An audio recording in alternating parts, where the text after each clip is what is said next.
Allo, o'g'lim yaxshimisan? Allo. Nimaga gapirmayapsan?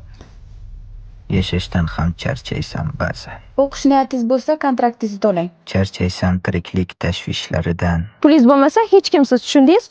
Orqangizdan ish qilib menga gap otib yurgan puli bor o'rtog'ingiz sizdan ancha yaxshi. Qaydagi yengiltak qizni sevasan va azob chekasan do'st qilmishida. Sizda gastrit bor.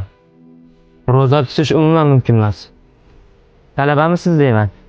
Maslahatim, fast food va tez tayyorlanadigan ovqatlardan umuman uzoq yuring. Sog'liging kundan kun yomonlashadi. Oyog'ingda yirtiq poyabzal, 5 ta yuzcha bosib qo'yasiz-a? O'zi kechga qoldi. o'zingni ataylab chohga otasan. Chunki bu ham taqdiru azal. Yashashdan ham charchaysan ba'zan. Yo'qlik sari singiysan sekin. Bunday azob bilan yashashga jannatning borligi beradi taskin.